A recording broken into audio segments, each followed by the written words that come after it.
Let's look at the definition of the design process.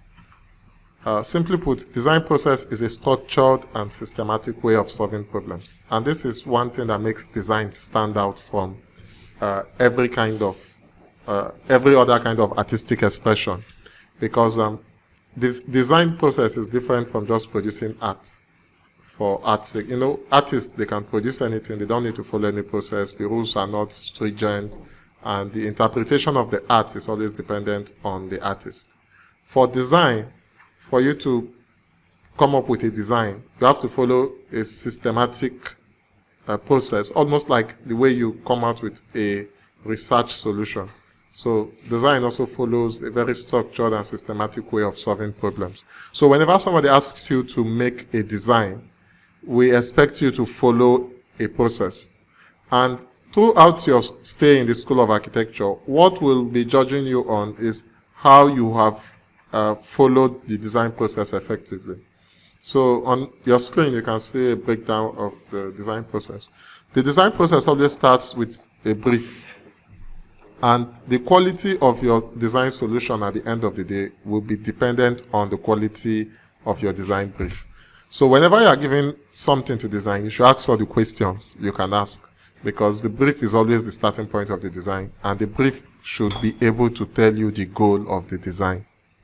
So in the assignment you were given to design a logo, for example, or anything, the brief will be the guiding factor of every other thing you are going to do. So the brief should stipulate the goal of the design, what the designer should do, and what the users or the end users should expect. So it's almost, in your case, it's always going to be the design question for the semester or for a specific task. Immediately you are given a design brief, you should now go into research. So because design has a structured way of solving problems, you must know a lot about your brief to be able to even start to consider profiling any solution. So research is to enable you understand the brief, break down the brief properly, and get enough information to make informed decisions on the design problems. It should also be able, on your research phase, you should be able to study and analyze the problem properly and break it down. After your research phase, you go into sketching. You see, the cycle in sketching is very big, and it's not a mistake there, because sketching will form bulk of your analysis. So in sketching is where you start to do analysis, because architects communicate by sketching, visual graphics. So it's either you are an architect communicating visually, graphically, or you are a lawyer and then you have to communicate by reading, just like what we saw yesterday, all the respondents and all. So, but in architecture, if it was an architect making that presentation, it would be basically drawings and sketchings and less of writing. So in the sketching, what you are doing is you are iterating with the solution or ideas in your head based on, say, I've seen this problem, I've read about and researched it and see what other people did on this problem, then I will start sketching. And sketching is always done in a developmental way. So you sketch one, you sketch two, you keep iterating with it. And while sketching, you are doing a lot of analysis, and the sketching is incremental. It can lead you now to a concept presentation. Now, a concept presentation is the solution in I won't say very finished state, but in a rough state. Let me just put it as a rough state solution, your concept development, your concept presentation. When you think you've gotten an idea to solve the problem, then you can articulate it in a concept. In summary, a concept is your unique solution or your articulated solution to a design problem. So it's, when they say I have a design concept, almost like I have a design solution. So, but this is how I got to the design solution. And that's why you now show your concept development or presentation. And after presenting it, if it's a good design process, you always take feedback from the people you are presenting it to, because there will always be revision. And after that, you go back make revision. You can the revision can send you back to sketching. The revision can send you back to brief. The revision can send you back to research. That's why you see a lot of times students come back sad and they say, what happened? Say they cancelled my drawing. But you don't even know to which extent they cancelled it. Whether it's to the brief or to the research or sketching. And so it's very important now that you're getting into design that you understand the process and appreciate it. So when you are giving revision, you go back, make the revision, and then it will now lead you to your final presentation, which will now be graded. So that's the final design that you do. So in this course, this is the process of producing your work throughout. And this is what you'll be doing as an architect even after you leave school. So I've just broken down the design process, whether you're an architect or not. In architectural terms, this is how the design process looks like. For those of us that, not of us are practicing yet, but in an architectural firm, if you have experienced it, this is what the design process looks like. So we have the pre-design stage, which is actually where you get the brief and do your research. The schematics phase, where you begin to explore concepts and make sketches. Then you go into the design development stage, where you begin to solidify all those concepts you have with other people and coordinate the information with them. When the design development is done, you now prepare what we call construction documents, which you will use to go and get approvals to build a house. And then after that, once the approval is given, you now use that, your design, to supervise the construction of the building to ensure the building comes out. So I just broke down how we design in architecture. Now, there are reasons why we talk about the design process and follow it. The first is being able to work in a very structured manner. You'll be given a lot of designs from now till when you are in MSc until you practice. People who don't follow the design process will not learn to work in a structured manner. So whenever they get a brief, they will just start tumbling over their heads. They don't know where to start, and a lot of thoughts come to it's going to be problematic if you don't follow a defined process. If you follow a defined process, you know what next to do, and then you work towards it. Then, because you are working in a structured manner, you always know what you expect at the end of the structure, at the end of the day. So you are aware that the outcome of the design is because you did this, this, and this. It's not because the outcome of the design is just because this is what I like. So most times when they are questioning you about the outcome of your design, if you don't give very refined information, because you are not an artist, you cannot just come and say, I designed this thing this way just because I feel this way. It doesn't work in design. And then, if you follow the process, you get to test your ideas properly, because if you are going through the process, you are going through rigorous experimentation and testing. And then you know the consequences of the decisions you are taking. So you cannot just make a design and say you don't care about what happens at the end. You don't care if it meets the requirement or the goal. It's always supposed to be that you have tested your design unbiasedly by following the process. And finally, it will enable you to work well with other people, because you can explain to them how you arrived at your solution. So it's good for optimum collaboration. You can work well in a team if you know how to work with the design process. Even after you leave school, you know, okay, this is how people work and develop design solutions. So what I'm going to do today is that we are going to explore the design processes of some very renowned architectural firms, or an architect. I have picked 4 architects to look at. You can see Norman Foster, Zaha Hadid, the late Zaha Hadid, Ma Young-song, and Jack INGELS. So we'll look at these people's works. We'll see how they develop design processes in their firms, and hopefully we'll learn from them to develop our own design processes as we are starting architecture. So let's start with Norman Foster's design philosophy and processes. Now, this is very important to note that for you to have a specific design process you follow, let me say for yourself, because everybody is unique in their own approach to design solutions. If not, all of us will be designing exactly the same kind of buildings, and there will always be one type of building. So the most important thing is, prior to getting a process, you have to get a philosophy. Now, most of you are just starting architecture, so it's difficult for me to say what is your design philosophy for architecture, because it's not easy. But I can give you a clue as to how these architects got their philosophy. So if you look at the left side of the screen, you see where I wrote Norman Foster's personal influences. So Norman Foster as a person likes flight and locomotives. So he's very interested in things that are moving, so to speak. So this is his own personal influences. And his design philosophy involves integration, regeneration, adaptability, flexibility, technology, and ecology.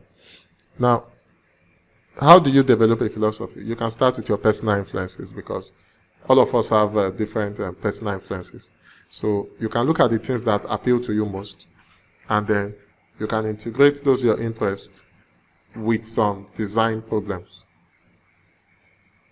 So from his influences, he came about his philosophy. So this is what Norman Foster said in some of the quotes from him. He said, the synthesis of all elements that separately comprise and inform a character of a building is where the best architecture comes from. So he, as much as he enjoys his personal influences, he still tries as much as he can to integrate all these things properly into a building. So he tries to develop the character of the building of a harmonious synthesis. So he's very interested in lifting people's spirits. As, like I said, he's a lover of flight, so you can pick that from there. And he enjoys working together with people, and involves a sustainable design solution. This is one of his designs. He designed the Apple headquarters, what is called as Apple Ring. So this is where the design was to be located. The owner of Apple, Steve Jobs, when he was alive, met with him. And what Steve Jobs wanted, his design brief, was that he wanted everybody to work together under one roof. And this is the plot of land that Steve Jobs bought, this area here. And these are the kind of buildings that were there, like, the normal office buildings, blocks. So one thing that attracted Steve Jobs to Norman Foster is that his design philosophy and Steve Jobs' philosophy for Apple were in harmony. So they were able to work well with that. Now, this is what Norman Foster did after getting through the brief. These are a series of sketches he was able to develop. He started the sketches, if you look here, somewhere in September 2009. And then the sketch period kept winding and turning. I can't really find the final date, but I think it took a while if you go through the sketch. And this is what design looks like while working on design. It's the sketch process and the analysis process cannot be separated. It's almost the same thing. Okay, this is September 2009. Here is June 2010, when they were down to 3 options. And so if you are going through your design process, it's not always easy to just go, immediately they give you a design, you jump into the solution. If you follow the process will test you, and you keep adjusting, working your way back to the brief, working your analysis, understanding what the client wants, until you get to the solution. Even if the solution seems very simple, because the process is detailed, the solution will be respected. So, and this is the design development phase. After the sketching, they started to make much more holistic positioning of the buildings on site. And after that, you get to mass the building. So I'm just showing you images of the construction process here, where they were able to model the buildings with and negotiate with other professionals in the building industry. This is the conclusive image. I think this is the image after the building has been constructed. It's a building you can check out. It looks very simple. It's a circular building. It's called the Apple Ring. It houses all the major staff in Apple, and they work together under one massive building. And in the middle of it is the park, the central park that helps workers to, relax and unwind. So let's explore another architect again. This is Zaha Hadid. And you can see that the design process is already established, like we discussed at the beginning. But architects are free to tweak it a little bit to fit their work patterns. But it's always important to know that people's philosophy gets intertwined with their design process. So Zaha Hadid was a very futuristic, creative architect, and is somebody that is worth studying based on her impact on the way designs have been made in the 21st century. So she stands out as a force, would I say, or a unique personality. So Zaha Hadid always viewed architecture as an art, and she did not like to design within the existing inventions. So her design is almost like a new invention every time.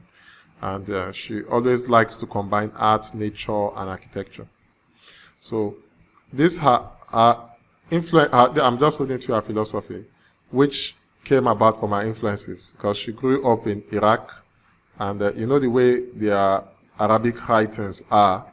She had that influence from both nature and the way that Arabic calligraphy was done. So that and her interest in painting and her understanding of architectural theories led her to develop her own design philosophies that you could see in her buildings. So these are examples of the way Zaha Hadid approached her design. First of all, she went into the research of the site and the functions of the project. And from there, she begins to tinker with the form that she's going to use. And she developed her own special design technique, which involves various things, like I've mentioned, 3A, 3B, abstraction, ground, levitation, landscaping, layering, and fluidity, seamlessness and fluidity. She always liked to play around circulation and function and use natural lighting. And then the form is always embedded with the context of the interior design. So the form of the building externally and internally is always is a flowing, continuous structure. So most of our buildings are that way. This is one of our best buildings, if you ask me. Is the Haida Live Center.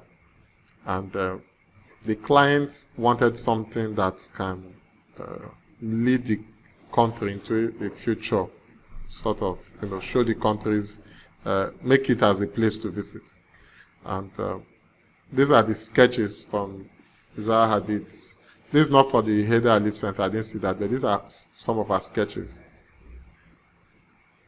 This is the building when it was done. Her design techniques here, like I mentioned earlier, involved abstraction, idea of ground and gravity, and play of lights. The building, these are the plans through the building and the design development phase from the building. These are interior views of the building, showing how she married items from her design philosophy into the design solution. The next architect we want to look at is the architectural firm is MAD Architects, MAD. That's my young. And his design influences or design philosophy was to look at there were three major design philosophies. That his building would look futuristic, organic, and will also be technologically daring. And this is because of his influences. He has his inspiration from nature. He was a student of Zaha Hadid. He worked with Zaha Hadid. And his design is not limited by the function or cost. And he always sees building as an extension of nature. So his major design concentration is that the nature, the earth and sky should always be in communication. So he likes to design both things that are organic and futuristic. Now, these influences, this philosophy, like you can see, are closely related to influences. And these are sometimes personal experiences that people get to develop their philosophy. So as you are starting your practice of architecture, you may not easily right now get a philosophy, but with studying great architects, you can become a student of one and then understand their own philosophy, work through it and develop your own. And so these people can influence you. And with that, you can pick, okay, I want my design to always have this kind of ring to it or this kind of feel to it. And this will be always my guiding principles in designing. Doesn't mean that it must always be that same thing for every year. Because you are young, you are free to experiment with different design influences and philosophy. This is a design done by mad architects going through their design process. The design is 71 via Boncampagni. I hope I got that name right. And from the design solution profile, you can see the interplay of both the sky, the natural environment like the sunlight, and then the earth. You can see vegetation within the courtyards in their design, and the futuristic feel of their design. This is on that design solution he offered that was inspired by, I think he said it was inspired by mountains or hills around this area. And you can see the influences of his these influences on his or his design philosophy and his influences in his design. And finally, we are looking at big architects of Jack INGELS. I hope I got his pronunciation right. Jack INGELS' influences involved the artistic expressions. He worked with great architect by the name Rem Koolhaas. You can research on him. And he enjoys providing sustainable design and enjoyable designs. And he's very keen on design processes. In fact, in his design, he always likes to show the process of how he got to his design solution. So these are some of the things I could get from his philosophy as an architect. Is that he loves what we call hedonistic sustainability. What it means is a sustainable building that is not just good for the environment, but can also increase the quality of life for the people inhabiting them. You know, this is a good concept because when people think about sustainability, we're always thinking about solutions that people need to cut down on. So when they say, you need green buildings, and they say, you can't have maybe air conditioning in the building because you want to do passive designs, or you need to reduce or cut down on something. So for himself, his philosophy is that you can be sustainable and still have something wonderful and enjoy it. And so that's one of the most important things about his philosophy. We have the one that, you adapt, make buildings to be much more adaptable, and he also enjoyed being playful with his designs and not being very rigid with the design solution. So this is the way the design philosophy has impacted the process. So there is a focus on the environment, on science and information. So whenever they have a design brief, they study the environment, they gather a lot of information, and then they experiment with those information on what can the best solution look like. They develop a concept, and then they adapt the concept to suit both the site and the functions of the building. So we would be able to look at it some other times. So this is under design by big you can see the design process is always very is always concerned about both sustainability and also enjoying while creating sustainable environment. This is an energy plant, and he decided to do both an energy plant and an urban recreation center, so an energy regeneration plant or something of that nature. This is his design process, and he always enjoys showing his conceptual diagrams through the development of the design process. And the program was to develop a plant for waste energy conversion, and then he wanted to also integrate a fun factory within it.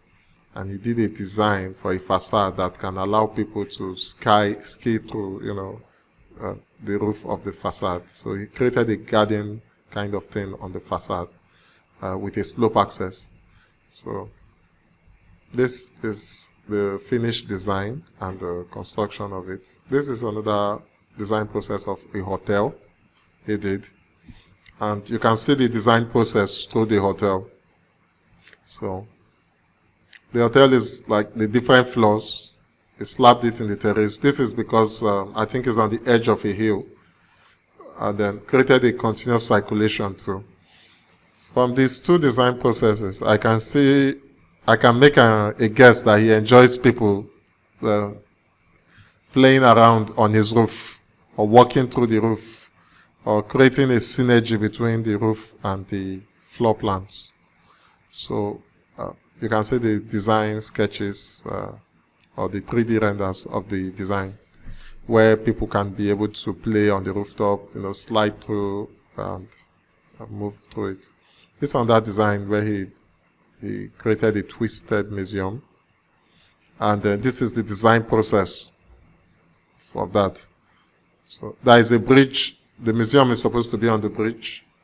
He twisted one end of the bridge. And one is horizontally stacked, the other one is vertically stacked. And then in between the horizontally stacked and vertically stacked is a contextual gallery. And this is the design solution. So, and this is how the building came out. This is another of Big's project, the Lego house. And this is a design process he followed. So, Lego makes toys for kids. And the design was to represent a Lego masterpiece. And at the end of the day, this is what it came to be. So it's always important to walk through a design process. Even if people don't get to understand the solution you are providing, with the process, they get to be in tune with you and support it. So it's the process that you can get them to understand it. And it's also with the process that you can get them to see that the goal of the design is being achieved.